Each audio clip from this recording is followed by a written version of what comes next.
제가 요즘에 자주 드리는 말씀 중에 하나가 바로 이런 질문입니다. 신앙생활을 잘하는 것이 무엇일까요, 여러분? 신앙생활의 연차가 많이 늘어나면 늘어날수록 우리의 삶 가운데 교회 생활은 사실 더 익숙해지는 것이 사실입니다. 교회를 더 자주 나오게 되고, 또 예배를 더 많이 드리게 되고, 기도하게 되고, 또 봉사도 하게 되고, 헌금도 하게 되고, 또 직분이라는 것도 감당하게 됩니다. 사실 이러한 것들은 경건의 모양이라고 할 수 있는데, 정말 중요한 것은 경건의 열매, 하나님을 사랑하는 것에 대한 그 결과가 우리의 삶 가운데 하나님 기뻐하시는 열매로 나타나고 반드시 드러나야 한다는 사실입니다.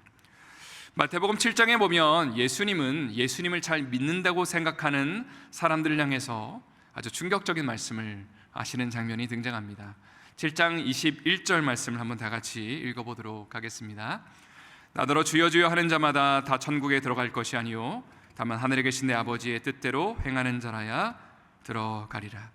여기서 주여 주여 하는 사람들은요, 예수 믿는 사람들을 가리킵니다. 그런데 참 안타깝게도 이들이 하나님의 심판대 앞에 섰을 때에 주여 주여라고 그들은 외쳤지만 천국에 들어가지 못했다는 것이고요, 주님이 이렇게 말씀하시는 것이죠. 주여 주여 하는 사람이 중요한 것이 아니라 하늘에 계신 내 아버지의 뜻대로 행하는 자라야 천국에 들어갈 수 있다라고 말씀하셨습니다. 사실 우리 크리스찬들이 가지고 있는 분명한 믿음 중에 하나는 우리가 행함으로 구원받는 것이 아니라 우리가 믿음으로 구원받는다는 사실입니다. 여러분 그거 믿으시죠? 우리가 행함으로 구원받는 것이 아니라 믿음으로 구원받는 것을 우리는 믿고 있습니다. 그런데 중요한 것은 무엇이냐면 예수님을 제대로 믿어야 구원받는다는 것입니다. 여러분 아멘이시죠?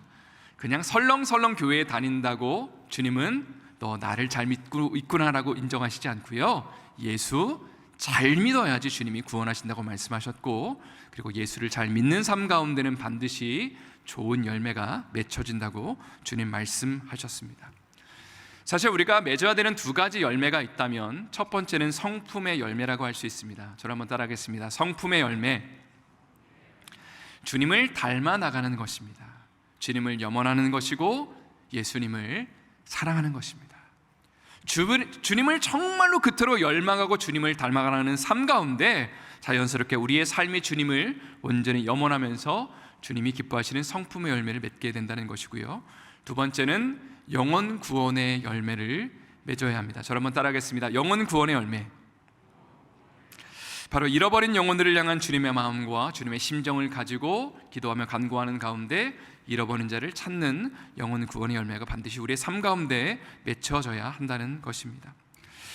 요즘에 안디옥 교회에 하나님께서 주시는 소망 중에 하나는, 기도하는 가운데 하나님께서 좀 앞으로 젊은 사람들을 그렇다고 이제 어르신들을 보내주지 말라는 의미는 절대로 아니고요, 어르신들로 보내주시지만 좀 젊은이들 많이 보내주시면 좋겠다, 젊은 부부들과 청년들이 부흥하면 좋겠다라는 그런 마음을 하나님께서 많이 부어주십니다.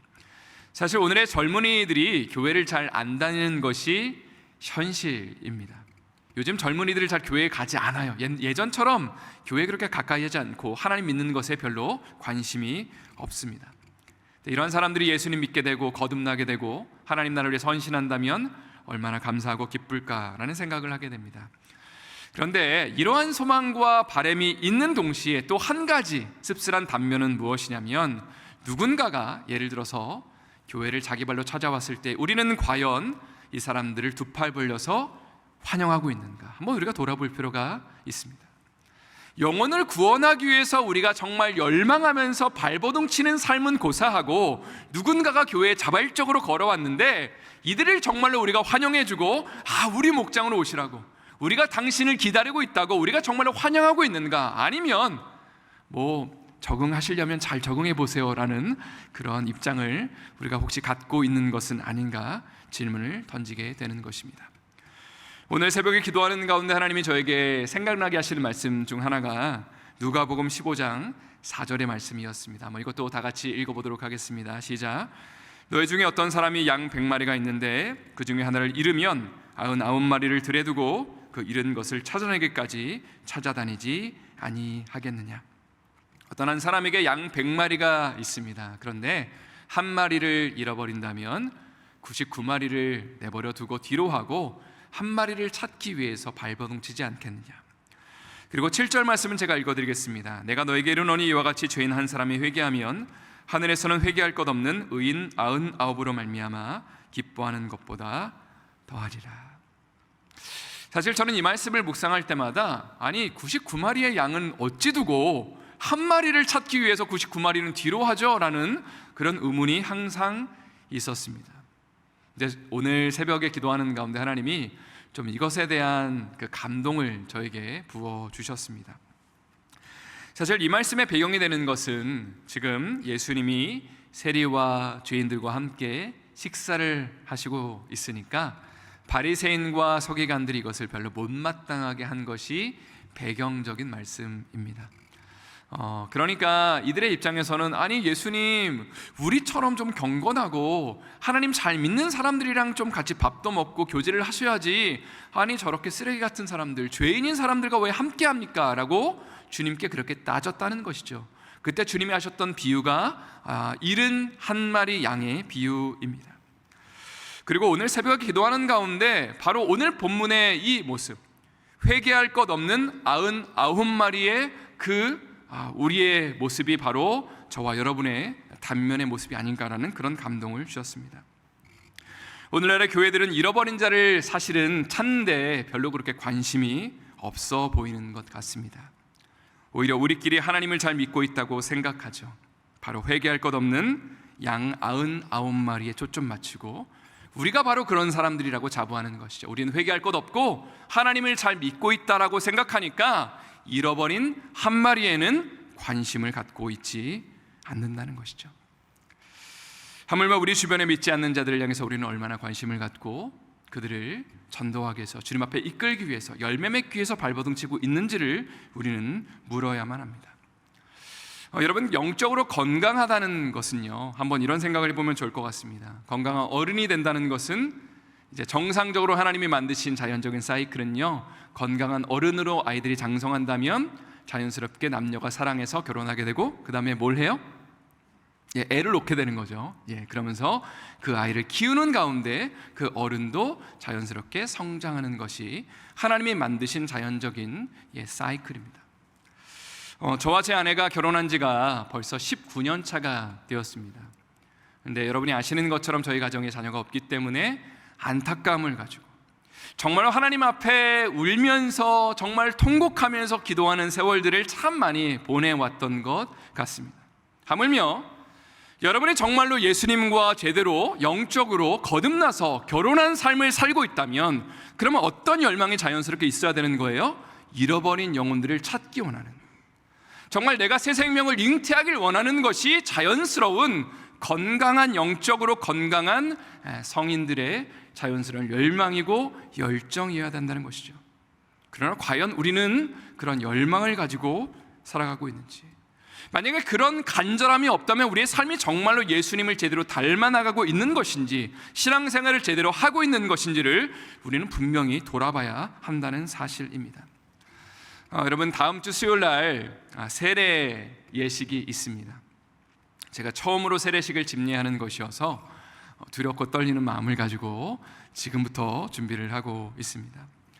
그런데 참으로 안타까운 것은 우리 한옥교회에 세례를 받는 사람, 그러니까 입교하는 우리 유스 자녀들은 많이 있는데 예수님 안 믿다가 교회 와서 세례받는 어른들은 안타깝게도 한 사람도 이번에는 없습니다.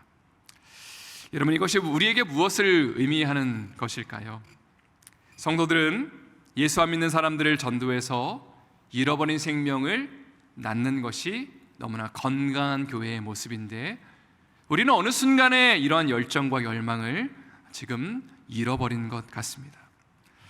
한마디로 말해서 99마리에 회개할 것 없는 그 양들이 많은 것으로 말미암아 만족하는 신앙은 아닌가. 그러나 예수님은 세리와 죄인들과 함께 시간을 보내면서 인자가 온 것은 잃어버린 자를 찾아 구원하려 함이다 라고 말씀하시면서 예수 믿는 자들, 예수 그리스도를 따르는 제자들이 마땅히 추구해야 되는 삶의 방향성을 우리에게 분명히 도전하셨다는 것입니다. 설교서두에 던진 질문으로 돌아간다면 예수 잘 믿는 것이 여러분 무엇일까요? 열심히 예배하고 기도하고 말씀을 보는 것은 은혜의 수단입니다. 그러나 은혜 받은 다음에 만약에 그것으로 끝난다면 우리의 삶 가운데 무슨 의미가 있겠습니까? 우리는 반드시 주님이 기뻐하시는 열매를 맺어야 한다는 사실이죠. 저를 한번 힘차게 따라해 주시면 감사를 드리겠습니다. 제가 요즘에 좀 저를 이렇게 따라해 달라고 하는 것에 맛을 들린 것 같아요. 그래서 한번 열심히 따라해 주십시오. 좋은 열매가 없으면 신앙생활은 아무것도 아닙니다. 여러분 아멘이시죠? 우리 삶 가운데 정말 주님이 원하시는 것, 기뻐하시는 것은 좋은 열매를 맺히는 것입니다. 오늘 본문의 말씀을 한번 살펴보기를 원합니다. 잠깐 복습을 해보면 지난 몇 주 동안 우리가 살펴본 것처럼 마태복음 5장 21절부터 48절의 말씀은 총 6가지의 주제를 예수님께서 다루고 계십니다. 구약 성경의 이런 이야기를 너희가 들었고 이런 바리새인과 서기관들의 해석을 들었지만 나는 너희가 이렇게 이야기한다라고 말씀하시는 장면입니다.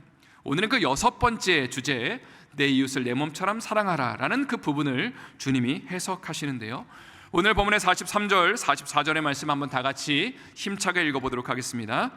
또 내 이웃을 사랑하고 내 원수를 미워하라 하였다는 것을 너희가 들었으나 나는 너희에게 이르노니 너희의 원수를 사랑하며 너희를 박해하는 자를 위하여 기도하라. 여기 43절에 보면 너희가 이런 내용을 들었다라고 되어 있습니다. 바로 당시의 바리새인과 서기관들이 이 말씀을 이렇게 해석하는 것을 들었다. 자, 구약 성경에 어떤 말씀을 이들이 해석했냐면 뭐라고 말했냐면 43절에 내 이웃을 사랑하고 내 원수를 미워하라 하였다. 이것을 너희가 들었다라고 주님이 말씀하십니다. 내 이웃을 사랑하라 라는 말씀은 구약 성경에 어디에 있는지 아십니까? 레위기 19장에 있습니다. 그렇다면 내 원수를 미워하라 라는 말씀은 어디에 있을까요? 구약 성경에 있지가 않는 구절입니다. 이것은 단지 바리새인과 서기관들이 하나님의 말씀을 해석하면서 이것을 이렇게 가르쳤다는 것이죠. 이웃을 사랑하지만, 한마디로 말해서 너희에게 생각하는 이웃들, 너희에게 좀 걸맞게 생각하는 사람들은 사랑해도 되지만 너희의 원수들이나 너희가 마음에 안 드는 사람들, 이방인들은 너희가 미워해도 상관없어 라고 그렇게 가르쳤다는 것입니다. 제가 매 학기마다 가르치는 수업 중에 하나가 성경의 파노라마인데요, 이 성경의 파노라마 중에 특별히 구약 성경을 가르칠 때에 난해한 구절들이 몇 개가 있습니다. 특별히 가나안 그 백성들이 살고 있는 가나안 땅을 정복할 때 이스라엘 백성들이 하나님이 이런 명령을 내리시죠. 모든 것들을 뭐라고 말씀하세요? 진멸하라 라고 말씀하십니다. 이것을 우리는 헤렘법이라고 부릅니다. 구약에 총 80번이 등장하는 법이라고 합니다. 진멸하라라는 말씀이 80번이나 등장합니다. 한마디로 말해서 하나님은 어떤 경우에는 원수를 사랑하지 말라고 말씀하셨고 원수를 모두 진멸하라고 말씀하셨다는 것이죠. 여기에는 3가지 특별한 이유가 있다고 말씀드릴 수 있습니다. 첫 번째는 가나안 족속의 죄가 극에 달해 있기 때문입니다. 이들이 더 이상 개선의 여지가 없고, 그리고 하나님은 거룩하신 분이기 때문에 죄를 지으면 이것에 대한 심판이 있다는 것을 보여주기 위해서 이들을 심판하셨다는 것입니다. 두 번째는 이스라엘 백성들이 이방 문화에 영향받는 것을 우려하셨습니다. 이들이 우상 숭배하는 것, 혹은 정말 하나님이 기뻐하시지 않는 더러운 것들을 행하는 것에 영향을 받을까 봐, 그러려면 너희가 이방 사람들을 진멸해야 된다, 영향받아서는 안 된다라는 차원에서 진멸을 명령하셨습니다. 세 번째, 가장 중요한 것인데, 하나님은 이 진멸하라는 명령을 원래 하신 의도는 무엇이냐면, 원래는 진멸 자체가 목적이 아니라 나중에 이스라엘 백성들이 거룩함을 회복하고 난 다음에 그 이방 사람들을 주님 앞에 인도하는 복의 근원으로 쓰임받기를 원하셨다는 것입니다. 그런데 바리새인과 서기관들은 어떠한 가르침을 했을까요? 하나님의 의도는 무시하고 이방인을 배척하고 죄인들을 가까이 하지 말라고 가르쳤습니다. 원수들은 미워해도 상관이 없어 라고 이야기했다는 것이죠. 이걸 통해서 그들은 거룩이라는 명령은 수행했습니다. 그들을 깨끗하고 순결하게 지키기 위해서 발버둥 치는 것은 가능했지만, 그러나 주님이 말씀하셨던 복의 근원으로 살아야 된다, 만민이 너희를 통해서 구원받게 될 것이라는 그 하나님의 축복의 말씀, 이방인들도 너희를 통해 구원받아야 돼 라는 그 말씀은 까맣게 잊고 그리고 단지 그들은 원수를 배척하고 미워하면서 그들의 삶을 거룩하게만 가꾸는데 그렇게 집중했다는 것입니다. 그러나 예수님은 이렇게 말씀하시죠. 오늘 본문의 44절과 45절 말씀인데요, 한번 다 같이 읽어보도록 하겠습니다. 다시 한번 44절 45절 읽겠습니다. 나는 너에게 이르노니 너희 원수를 사랑하며 너희를 박해하는 자를 위하여 기도하라. 이같이 한즉 하늘에 계신 너희 아버지의 아들이 되리니 이는 하나님이 그 해를 악인과 선인에게 비추시며 비를 의로운 자와 불의한 자에게 내려주심이라. 너희 원수를 사랑하며 박해하는 자를 위해서 기도해야 된다라고 주님은 가르치셨습니다. 지난주에 교구장 창원 목자 모임이 금요일 저녁에 있었는데요, 한 권사님이 이런 질문을 던지셨습니다. 목사님, 제 주변에 전도할 사람이 한 명 있는데 이분이 교회를 안 나간다고 그럽니다. 그래서 왜 안 나가냐고 그렇게 물어보니까 본인이 담배를 피워서 못 끊기 때문에 교회를 못 나온다고, 그래서 그냥 무조건 나오라고, 괜찮다고 라고 얘기했다는 거예요. 그래서 그거를 잘한 거냐 못한 거냐고, 그래서 제가 잘하셨다고 그렇게 칭찬을 해드렸습니다. 여러분, 이런 질문을 던지면 어떨까요? 교회를 다니는 신실한 분이 술과 담배를 하는 것은 괜찮은가요? 그냥 마음속으로만 대답하셔도 괜찮습니다. 그런데 만약에 아마 이제 아니라고 대답하셨을 거라고 생각합니다. 그런데 만약에 술, 담배 하시는 분이 교회에 나오는 건 괜찮은가요? 그건 괜찮겠죠. 뭔가 비슷한 질문인 것 같으면서도 조금 다른 질문처럼 보입니다. 또 다른 질문을 던져보도록 하겠습니다. 교회는 죄인들을 품고 사랑해야 되나요?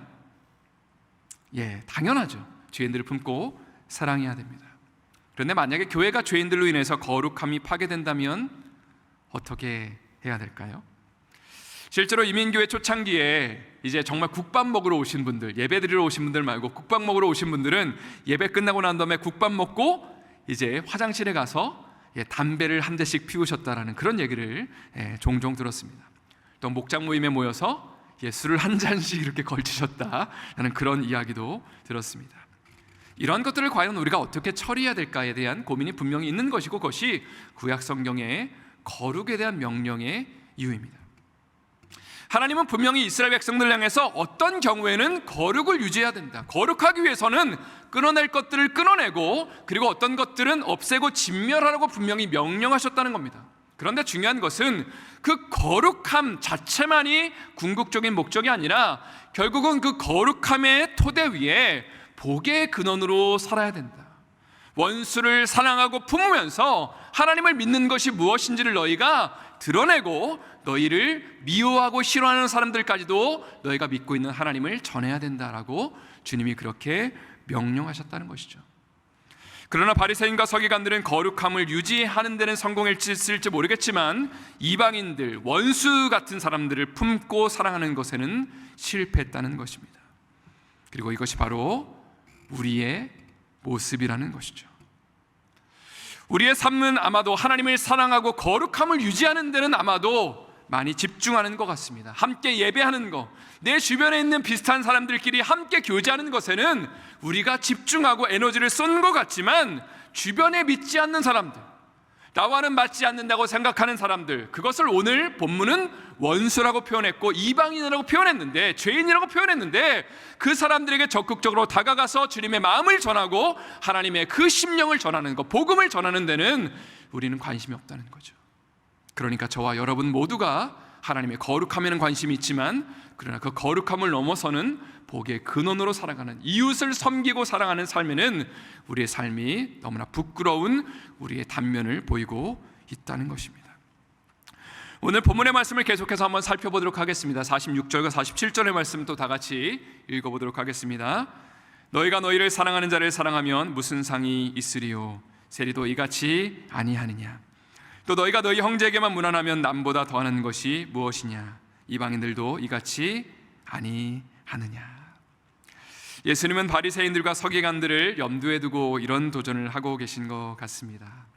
너희가 만약에 원수 같은 사람들, 이방인들을 미워하고 대적하고, 그리고 너희를 잘 따라주는 사람들, 너희와 비슷한 사람들을 환영하고 좋아해 준다면, 그렇다면 너희가 세리와 다를 것이 무엇이냐? 너희가 그토록 미워하고 증오하는 이방인들과 같은 것 아니냐라고 주님이 그렇게 지금 도전하고 계신 겁니다. 마틴 로이드 존스 목사님은 산상수훈의 설교집에서 이런 질문을 던졌습니다. 여러분이 크리스천들 향해서 이런 질문을 던졌습니다. 바리새인과 서기관들보다 더 나은 것이 무엇입니까?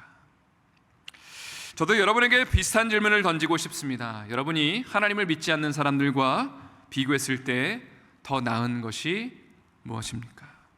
만약에 우리가 이렇게 대답한다면, 저 그래도 주일날마다 교회 나오는데요, 예배하는데요, 말씀 보는데요 라고 말한다면, 그것은 오늘 본문에서 예수님이 원하시는 정답은 아닙니다.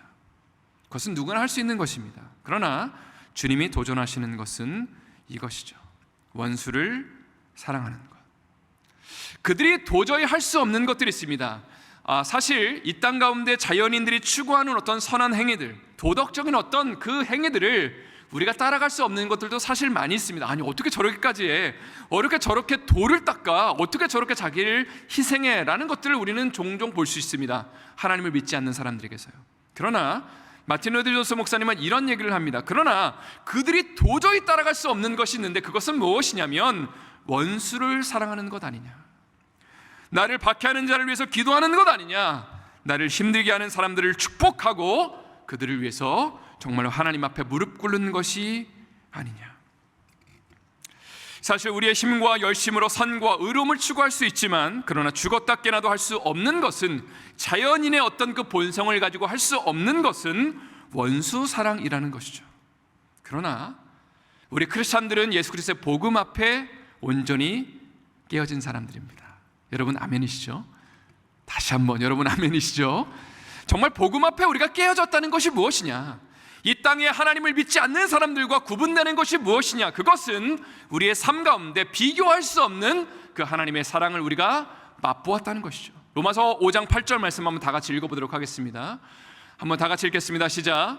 우리가 아직 죄인 되었을 때에 그리스도께서 우리를 위하여 죽으심으로 하나님께서 우리에 대한 자기의 사랑을 확증하셨느니라. 하나님이 우리에 대한 사랑을 그리스도를 통해서, 예수님을 통해서 확증하셨는데, 그때가 언제냐면 우리가 주님 앞에 잘 보였을 때가 아니라, 언제이죠? 우리가 아직 죄인 되었을 때에, 원수 되었을 때에 하나님이 먼저 당신의 아들을 이 땅 가운데 보내셔서 가장 소중한 것들을 희생하시고 그리고 찢기시고 피를 흘려주셨다면, 마땅히 하나님을 믿는 너희들아, 예수 그리스도를 믿는 너희들아, 정말 주님을 바라보고 주님을 주인이라고 고백하는 너희들아, 과연 너희가 이 땅 가운데 있는 사람들과 다를 것이 무엇이냐고 질문하시면서, 너희가 이런 사랑을 받았다면 너희와 다른 사람들, 소외된 사람들, 내가 별로 신경 쓰고 싶지 않은 사람들, 그냥 외면하고 싶은 사람들을 향해서 정말로 주님의 마음과 사랑으로 다가가야 되는 것 아니냐, 그 마음을 실천해야 되는 것 아니냐라고 주님이 그렇게 우리에게 도전하고 계시는 것입니다. 마지막으로 48절의 말씀을 한번 다 같이 읽어보도록 하겠습니다. 48절 함께 읽겠습니다.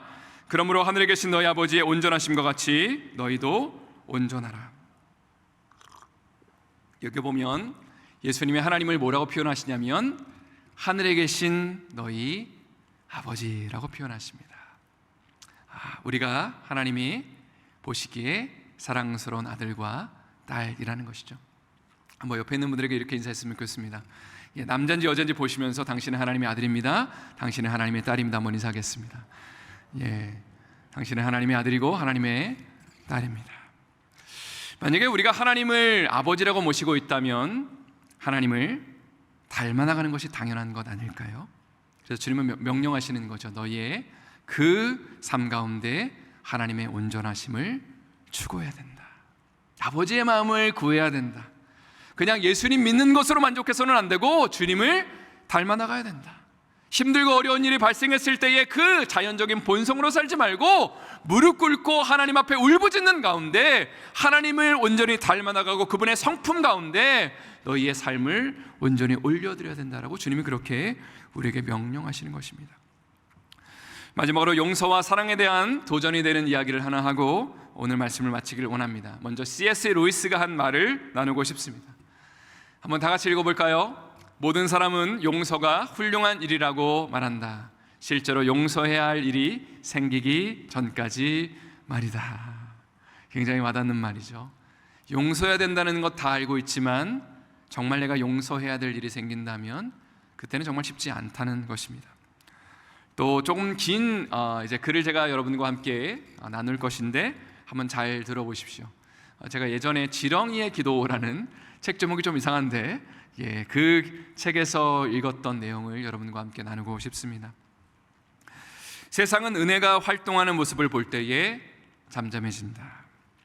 남아프리카 공화국의 넬슨 만델라가 27년 동안의 감옥 생활을 마치고 나와 대통령으로 당선된 후 자신을 담당했던 간수를 취임식 연단에 초청함으로써 세상에서 은혜가 무엇인지를 가르쳐 주었다.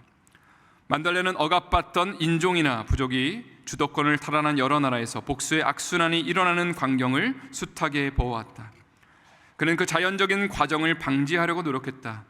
그는 데스몬스 투투 주교를 진실과 화해위원회라는 이름도 거창한 정부 공식 위원단의 위원장으로 임명했다. 그 이미 알고 계신 것처럼 남아프리카 공화국은 흑인과 백인의 갈등이 상당히 심했던 곳입니다.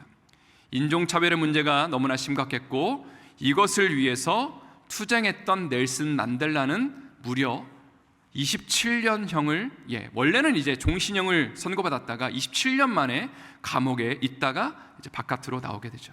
그리고 대통령에 당선되게 됩니다. 여러분, 정말 정의를 위해서 싸웠다는 이유만으로 만약에 감옥에서 27년을 보냈다면 얼마나 억울하겠어요. 얼마나 분하겠어요. 얼마나 믿겠어요, 그 백인들이. 그러나 이 넬슨 만델라는 하나님을 온전히 신실하게 섬기는 크리스찬이었습니다. 그가 어떤 일을 감행했는지를 여러분 한번 들어보십시오. 그 다음 2년 반 동안 남아프리카인들은 진실과 화해위원회 청문회에서 공개되는 잔혹행위의 보고들에 귀를 기울였다. 청문회 규칙은 간단했다. 백인 경찰이나 군인이 자발적으로 고소자들 앞에 서서 범행을 털어놓고 자신의 잘못을 완전히 인정하면 그 범죄로 인해 재판을 받거나 처벌받지 않는 것이었다. 강경론자들은 범죄자들을 그냥 풀어주는 것이 명백히 부당한 처사라며 불평했지만 만델라는 남아프리카엔 정의 못지않게 치유가 필요하다고 주장했다. 자, 아주 기가 막힌 이야기가 하나 또 등장합니다. 반드 블랙이라는 백인 경찰관은 한 청문회에서 자신과 동료들이 18살의 흑인 소년을 총으로 쏜 뒤 증거를 인멸하기 위해 그 시신을 바베큐 고기처럼 불에다 대고 이리저리 그을린 사건을 자세히 털어놓았다. 흑인 소년을 쏜 일이 있고 나서 8년 후에 반드 블랙은 다시 그 집으로 돌아가 소년의 아버지를 체포했다. 아내는 경찰관들이 남편을 장작더미에다 묶어놓고 그의 몸에다 휘발유를 끼웠는지 뒤에 불을 붙이는 과정을 강제로 지켜봐야 했다. 그 백인 경찰관에 의해 아들과 남편을 차례로 잃은 노 부인에게 이제 이 진실과 화해위원회에 와서 이 반드 블랙이라는 경찰관이 그것을 실제로 이제 토로하는 겁니다. 그때에 이것을 지켜봤던 그 여인이 이제 부인이 돼서 이렇게 반응하는 것이죠. 대꾸할 기회가 주어졌을 때에 청문회 법정은 조용해졌다. 반드 블랙 씨에게 무엇을 원하십니까? 판사가 물었다. 그녀는 남편의 장례를 제대로 치를 수 있도록 반드 블랙의 남편의 시신을 불태운 장소로 가서 그 죄를 모아줬으면 한다고 말했다. 그 경찰관은 머리를 숙인 채 알겠다는 뜻으로 고개를 끄덕였다. 그 다음 그녀는 추가 요구사항을 덧붙였는데 반드 블랙 씨는 제 가족을 모두 데려갔습니다. 그러나 저에겐 아직도 그에게 줄 수 있는 사랑이 많습니다. 한 달에 2번 나는 그가 우리 집에 와서 하루 동안 시간을 보냈으면 합니다. 제가 엄마 노릇을 할 수 있도록 말이죠. 그리고 나는 반드 블랙 씨가 하나님의 용서를 받았다는 것과 나도 그를 용서했다는 사실을 알았으면 합니다. 나는 내가 용서했다는 걸 반드 블랙 씨가 알도록 그를 안아주고 싶습니다. 노부인이 증인석으로 걸어가는 동안 법정원에 누군가 나 같은 죄인 살리신을 부리기 시작했다. 그러나 반드 블랙은 그 찬양 소리를 듣지 못했다. 그는 그 상황을 감당하지 못하고 졸도해 버렸던 것이다. 그날 남아프리카 공화국의 법정에서도 진실과 화해위원회의 괴로운 절차가 진행되는 몇 달 동안 그 나라 전체에서도 정의는 시행되지 않았다. 오히려 정의를 초월하는 다른 일이 벌어졌다. 바울은 악에게 지지 말고 선으로 악을 이기라고 말했다. 즉 넬슨 만델라와 데스몬드 투투는 악이 저질러졌을 때의 그 악을 이길 수 있는 반응은 하나뿐임을 알았던 것이다. 복수는 악을 계속 이어지게 만든다.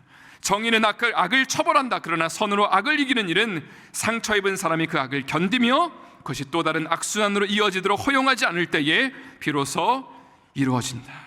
그리고 그것이 바로 예수님이 삶과 죽음으로 보여주신 다른 세계의 은혜이다. 하나님의 말씀을 이제 마치기를 원합니다. 사실 우리가 인생을 살아가면서 참 말도 안 되는 분노 가운데, 참 억울함 가운데 휩싸이는 일들이 참 많이 있습니다. 그러나 그 일에 만약에 우리가 매여서 정말 누군가를 죽도록 미워하고 증오하고 있다면 우리는 그 증오의 감정의 노예로 평생을 살아만 할 것입니다. 근데 주님이 오늘 도전하시는 것이죠. 너희 원수를 위해서 기도해라, 축복해라. 참 말도 안 되는 것이라고 생각하지만 주님이 우리를 먼저 더러운 발을 닦아주시면서 원수 같은 우리를 품어주시면서 우리를 위해 자신의 몸을 찢어주시면서 주님이 부탁하시는 거죠. 나를 믿고 한번 해봐라. 너희가 자유를 누리게 될 것이다. 나의 평강을 누리게 될 것이다. 주님이 그렇게 우리에게 도전하고 계시다는 사실입니다. 그리고 여러분, 하나님이 기뻐하시는 이 거룩한 교회에 정말로 우리가 누군가를 사랑하고 품고 정말로 안아주는 것이 있을 때에 하나님 정말 기뻐하시는 공동체의 모습이 되는 것 아닐까요?